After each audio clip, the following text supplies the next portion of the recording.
ವಿದ್ಯಾರ್ಥಿಗಳು ಮಾಡಿದ್ದಾರೆ. ಸೊ ಇದರಲ್ಲಿ ಈಗಾಗಲೇ KPSC ಅಂತ ಹೇಳಿದ್ರೆ ಅದೊಂದು ಕರ್ಮಕಾಂಡ. ಜಗತ್ತಿಗೆ ಕೊಟ್ಟಿರೋ ರೀತಿ KPSCಯಲ್ಲಿ ದುಡ್ಡಿಲ್ಲದೆ ಯಾವ ಕೆಲಸನೂ ಆಗಲ್ಲ. ತಹಸೀಲ್ದಾರ್ ಇರ್ಬೋದು, AC ಇರ್ಬೋದು, ವೈದ್ಯಾಧಿಕಾರಿ ಇರ್ಬೋದು, ಯಾರೇ ಇದ್ರು ಹಣ ಕೊಟ್ಟರೆ ಇಲ್ಲಿ ಪಾಸ್ ಆಗುವಂಥದ್ದು ಪರಿಪಾಠ. ಅದರಿಂದ ಜನ KPSC ಮೇಲೆ ನಂಬಿಕೆಯನ್ನು ಕಳ್ಕೊಂಡ್ಬಿಟ್ಟಿದ್ರು.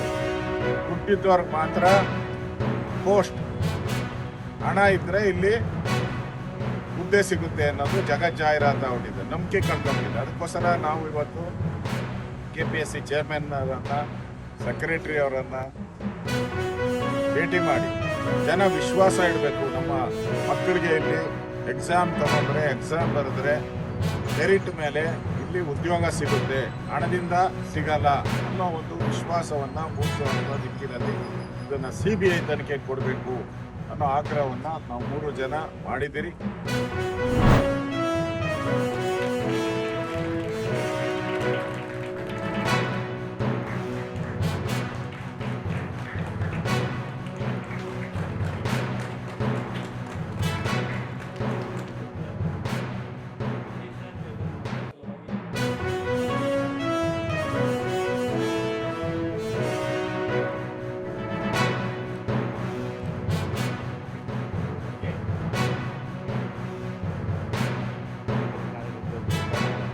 ನಮ್ಮ ಮಕ್ಕಳು ಅವ್ರ ತಿಳಿಸಿರ್ತಾರೆ, ಅವರ ಭವಿಷ್ಯತ್ತನ್ನು ನಿರ್ಮಾಣ ಮಾಡಬೇಕು.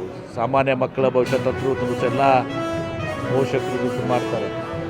ಆದರೆ ನಮ್ಮ ಸಮಾಜದ ನಮ್ಮೆಲ್ಲರ ಕರ್ತವ್ಯ ಈ ವಿಶೇಷ ಚೇತನ ಮಕ್ಕಳಿಗೆ ಅವರಿಗೆ ನಾವು ಒಳ್ಳೆಯದನ್ನು ಮಾಡಿದರೆ ಬಹುಶಃ ನಮ್ಮ ಮಕ್ಕಳಿಗೆ, ನಮ್ಮ ಕುಟುಂಬಕ್ಕೂ ಒಳ್ಳೆಯದಾಗ್ತದೆ ಅಂತ ತಿಳ್ಕೊಂಡು ಅದರ ಒಂದು ದಿವಸದಿಂದ ಇವತ್ತು ಸುಮಾರು 3 ಎಕರೆ ಜಾಗ 3.5 ಕೋಟಿ ರೂಪಾಯಿ ಖರ್ಚಿನ ಋಣವಾಲ್ದವ್ರು ಮಾಡಿದ್ದಾರೆ. ಇನ್ಫ್ರಾಸ್ಟ್ರಕ್ಚರ್ ಬಿಲ್ಡ್ ಮಾಡ್ಯಾರ. ಇವತ್ತು ಸಮನ್ವಯ ಸಂಭವ ಟ್ರಸ್ಟ್ದವರು ಎಲ್ಲ ನಮ್ಮ ಋಣವಾಲ್ ಫ್ಯಾಮಿಲಿಯವರು ಮತ್ತು ಆ ಸಮಾಜದವರೆಲ್ಲ ಸೇರಿ ಇದೊಂದು ಅಂತಾರಾಷ್ಟ್ರೀಯ ಮಟ್ಟದ ಇಂಟರ್ನ್ಯಾಷನಲ್ ಸ್ಟ್ಯಾಂಡರ್ಡ್ ಒಂದು ಸ್ಕೂಲನ್ನು ಎಲ್ಲ ಪ್ರಾರಂಭ ಮಾಡಿದ್ದಾರೆ. ಅದ್ರ ಜೊತೆಗೆ ನಾವು BLD ನಾವು ಅವ್ರ ಜೊತೆಗೆ ಸೇರಿ ಇದು ಯಾವುದೇ ರೀತಿ ತಾವು ಕೇಳಿದ್ರಿ, ಇಲ್ಲಿ ಯಾವುದೇ ರೀತಿ ಫೀಸ್ ಇರುವುದಿಲ್ಲ. ಉಚಿತವಾಗಿ 100% ಉಚಿತವಾಗಿ ಶಿಕ್ಷಣ, ಅದರ ಜೊತೆಗೆ ಟ್ರೀಟ್ಮೆಂಟ್ ಕೂಡ ಕೊಡುವಂಥ ಒಂದು ವ್ಯವಸ್ಥೆ ನಾವು ಮಾಡ್ತಾಯಿದ್ವಿ.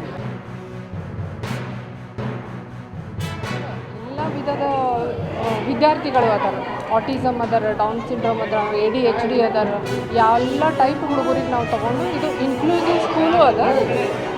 ನಾರ್ಮಲ್ ಚಿಲ್ಡ್ರನ್ನು ಇಲ್ಲಿ ಇರ್ತಾರೆ, ಆದರೆ ಎಲ್ಲ ವಿಶೇಷ ಥರದ ಚಿಲ್ಡ್ರನ್ಗಳಿಗೆ ನಾವೆಲ್ಲ ಥರದ ಫೆಸಿಲಿಟೀಸನ್ನು ಕೊಡಬೇಕಂತ ನಾವು ಇದನ್ನು ಮಾಡಿದ್ದೀವಿ.